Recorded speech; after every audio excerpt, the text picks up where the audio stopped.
Hello, it's Jetta here, and this is a short tutorial on how to do carb counting. When it comes to managing your diabetes, carbohydrates are the main food to focus on, as these have the biggest influence on blood sugar. It can all get a bit confusing, but just think of carb counting as a method of meal planning. It's a great way to keep your blood sugar even throughout the day and lower blood sugar or A1C if it's currently too high.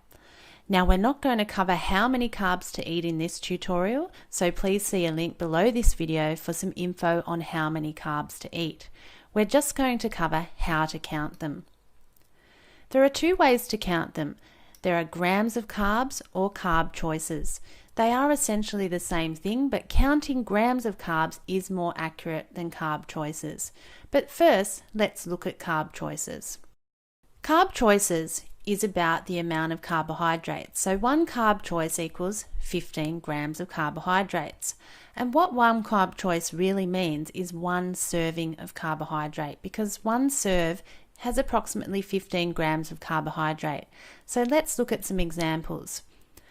One serve or one carb choice is one slice of bread, half a cup of rice, one small piece of fruit, half a cup of beans or lentils, half a cup of corn, half a cup of mashed potato or sweet potato, a half to 3/4 of a cup of cereal, and half a cup of cooked cereal.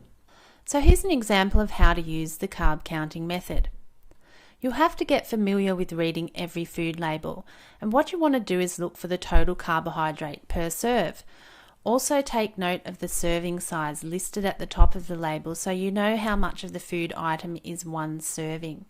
It's very easy to consume more than one serving if you're just trying to guess, because our idea of portion sizes is often much larger than the actual portion sizes recommended on the package. As you can see in this example, there is a total of 30 grams of carbohydrates. So if one carb count is 15 grams and we multiply that by 2, we get 30 grams. That means you have 2 carb choices in one serve of that food item. It's very important to focus on choosing quality carbohydrates, and the best source of carbs is vegetables. Choose lots of vegetables because vegetables are also a source of carbohydrate, especially non-starchy vegetables such as broccoli, asparagus, cabbage, cauliflower, tomato, lettuce, cucumber and zucchini, and many others, because these only contain a very small amount of carbs and generally don't increase blood sugar. They also contain loads of fiber and the vitamins and minerals you need to help improve your overall health. Counting grams of carbs is more accurate. It's still important that you take note of the serving size. Remember, our idea of portion sizes is often much larger than the actual portion sizes recommended on the package, and this could easily push your blood sugars up if you overeat.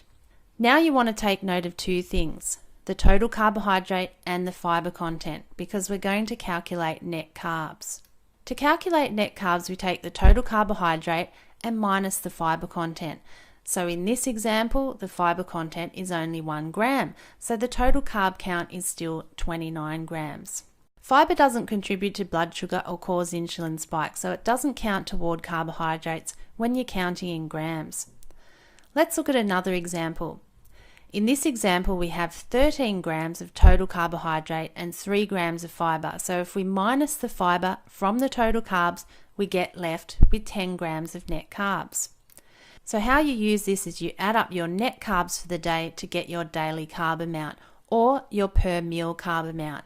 And this helps you to do some meal planning in order to manage your blood sugar better.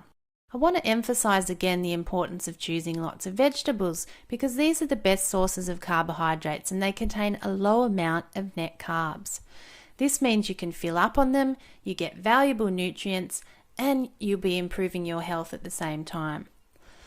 As you can see by this list, there's a low amount of net carbs in vegetables. So when you choose mostly vegetables, you will still get adequate carbs in your diet, but you won't have to think so much about carb counting all the time. I hope this short tutorial shows you just how easy it is to count carbs.